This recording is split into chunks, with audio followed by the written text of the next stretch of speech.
I sold the house 3 months after my wife died. 42 years in that home, 42 years of birthday candles melted into the dining table, of pencil marks on the kitchen doorway measuring our daughter's height, of arguments that ended in forgiveness, of laughter that filled every room, and silence. After Margaret passed, the silence became unbearable. It wasn't just quiet, it was hollow. Every corner of that house still carried her voice, the way she used to hum in the mornings, the way she'd call my name when dinner was ready, the way she'd squeeze my hand during storms. When she died, the house didn't feel like home anymore. It felt like a museum of everything I had lost. Our daughter Elise insisted I shouldn't be alone. "You can't stay there by yourself, Dad," she said over the phone. "It's not healthy." She sounded concerned, loving, or maybe I just wanted to believe that. Elise and her husband Daniel had just bought a larger house in the suburbs. 5 bedrooms, a landscaped yard, a beautiful kitchen with marble countertops Margaret would have adored. "We have plenty of space," she said. "Sell the house. Move in with us. You can help with Emma. It'll be good for everyone." Emma, my granddaughter. I hadn't seen enough of her since Margaret's funeral. Every time I held that little girl, something inside me stitched itself back together. So I agreed. I told myself it wasn't giving up my independence. It was moving forward. I sold the house for less than I could have gotten if I'd waited. I didn't want to drag it out. I couldn't walk those halls one more time knowing Margaret wasn't there. Part of the money helped Elise and Daniel pay off the remainder of their mortgage. It was my idea. "You've got a young family," I told them. "This will ease the pressure."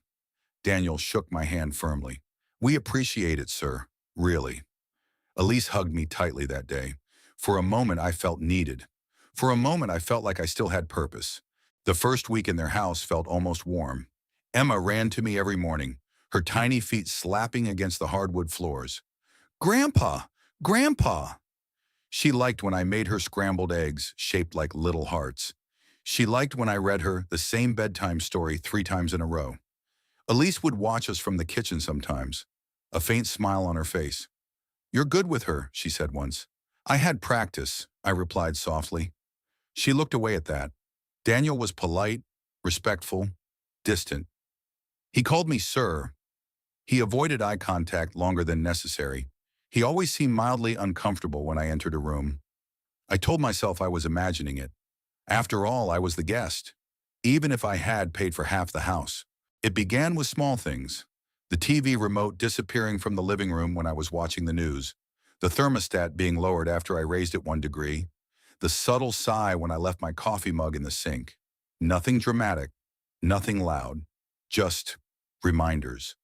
You are in someone else's space. One evening, I overheard Daniel whispering in the kitchen, "We need boundaries, Elise. This isn't sustainable." "He just needs time," she replied, her voice tight. "I know, but this is our home." Our home. The words lodged in my chest. I never meant to take it over. I stayed in my room most of the day. I folded laundry. I cleaned the yard. I picked Emma up from preschool to help. I tried to make myself smaller, less noticeable, less present. The first real crack came 2 months later. It was a Saturday night. Elise and Daniel were getting dressed for a charity dinner. Elise wore a deep blue dress that shimmered when she moved. It reminded me of one Margaret once owned. I almost told her, but she looked stressed, preoccupied. "Dad, can you watch Emma tonight?" she asked, fastening her earrings. "Of course." Daniel adjusted his tie. "We won't be too late." I nodded. After they left, Emma and I built a blanket fort in the living room. We laughed so loudly I worried the neighbors might complain. For the first time in weeks, I didn't feel like an intrusion. I felt like a grandfather again. Around midnight, I heard the garage door open. Emma was asleep on the couch beside me. I carried her gently to her room and tucked her in. When I came back downstairs, Elise and Daniel were arguing in hushed but heated voices. "You didn't have to say that," Elise snapped. "I'm tired of pretending," Daniel replied. "Pretending what?" They stopped when they saw me. Daniel cleared his throat. "Everything okay, sir?" "Yes," I said quietly. "Emma's asleep." Elise avoided my eyes. That was the first night she didn't say goodnight. Weeks passed. The atmosphere shifted. It wasn't hostility. It was colder than that. Polite distance. Elise began making decisions without including me. She signed Emma up for after-school programs I used to take her to. She hired a lawn service. She told me not to worry about cooking anymore. "You've done enough," she said. It didn't sound grateful. It sounded final. One afternoon, I overheard her on the phone with a friend.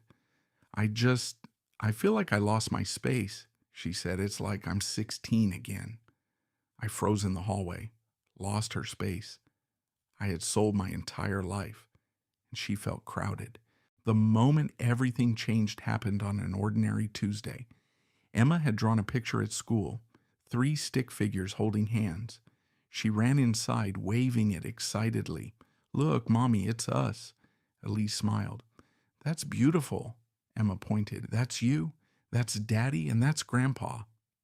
There was a pause, a small one, barely noticeable, but I felt it. Elise's smile faltered. "Sweetheart," she said gently, "Grandpa doesn't live with us forever." Emma frowned. "But he lives here." "For now," Elise corrected. Something inside me cracked. That night Daniel came home irritated. Work stress, I assumed. He walked into the kitchen while I was washing dishes. "Sir, can we talk?" I dried my hands. "Of course." He leaned against the counter. "I respect you, I do, but this situation, it's affecting our marriage." I swallowed. I try to stay out of the way. "It's not about that. It's about privacy. It's about building our life. Our life. I don't want Elise to feel like she can't breathe in her own home." Own home. The house I helped pay for. I nodded slowly. "I understand."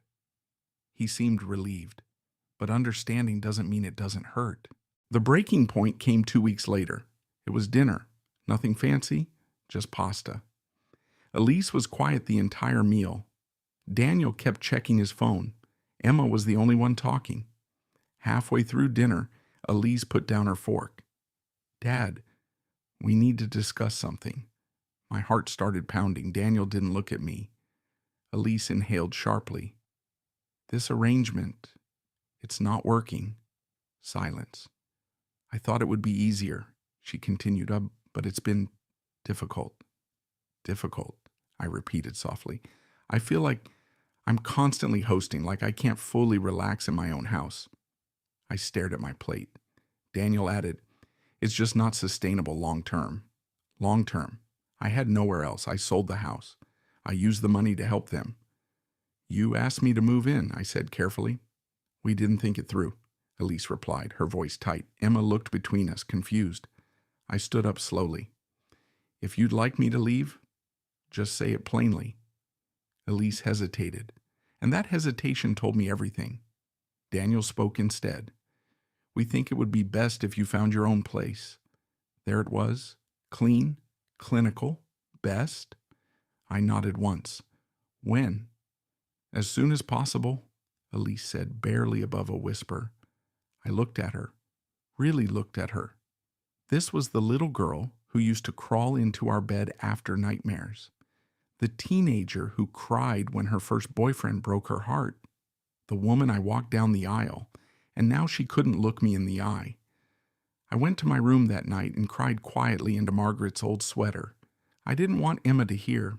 I didn't argue. I didn't raise my voice. I didn't remind them about the money. I simply began looking for an apartment, small, modest, far enough that I wouldn't be tempted to drop by unannounced. The day I packed my things, Emma clung to my leg. "Are you going on a trip, Grandpa?" I forced a smile. "Something like that." "Will you come back?" I couldn't answer.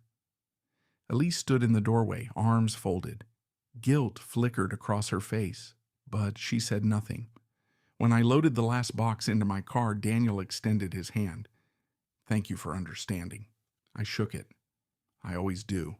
The apartment was quiet, smaller than the house I'd sold, smaller than my old bedroom, it felt like. The first night there, I sat on the edge of the bed and stared at the blank walls. No memories, No laughter, just emptiness. But this emptiness was different. This one didn't echo with betrayal. It was honest. Weeks passed. Elise didn't call. Emma did, secretly, once, using Elise's phone. "Mommy says you're busy," she whispered. I closed my eyes.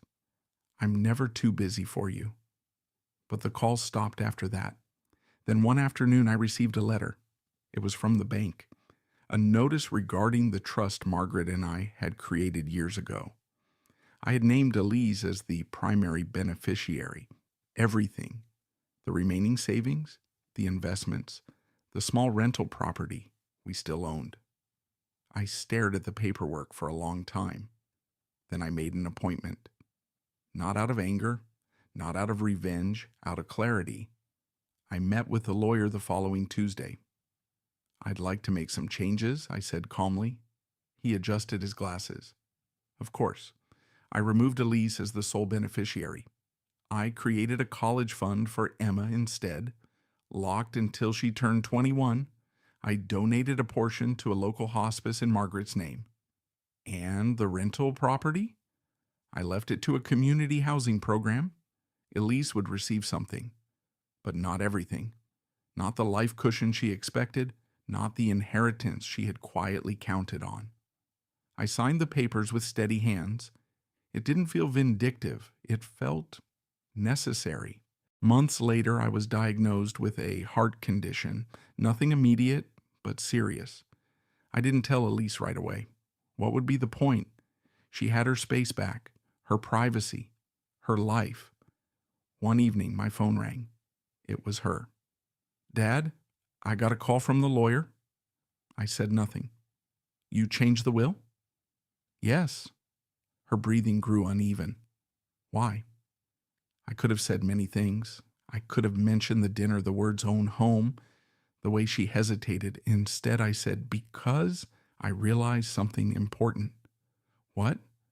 "Love isn't an obligation, and neither is inheritance." Silence. Then softer, "Dad, I didn't mean for things to happen that way." "But they did." Her voice cracked. "Emma misses you." I closed my eyes. "I miss her too. Can we fix this?" I thought about the night I packed my boxes, about Margaret's sweater, about the word burden, even though she never said it outright. "I hope so," I replied gently. "But some things change us." 2 months later, I was hospitalized. Complications. Elise arrived at the hospital pale and shaken. She stood beside my bed, eyes red. "I'm sorry," she whispered. I looked at her, really looked at her. For the first time in a long time, she looked like my daughter again. "I never wanted you to feel unwanted," she said. "But I did," I replied softly. Tears streamed down her face. I was overwhelmed. I felt like I was losing control of my own life. "And I had already lost mine," I said. That broke her. She took my hand. I was selfish. "Yes," I said, but not cruelly, just truthfully. Emma came in shortly after. She climbed onto the chair beside my bed. "Are you coming home with us?" she asked. I smiled faintly. "I already am home, sweetheart." I don't know how much time I have left, but I do know this. I don't regret changing the will, not because I wanted to punish her, but because I needed her to understand that love is not something you rearrange when it becomes inconvenient.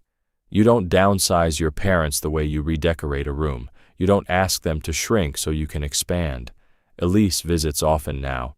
She sits with me quietly. Sometimes she cries. Sometimes she just holds my hand. And every time she leaves, she whispers, "I'm sorry, Dad." I always nod, because forgiveness doesn't erase pain, but it does let you breathe again. And maybe, just maybe, she learned what real loss feels like before it was too late. Sometimes the hardest lesson a child learns is that parents don't live forever, and neither do second chances.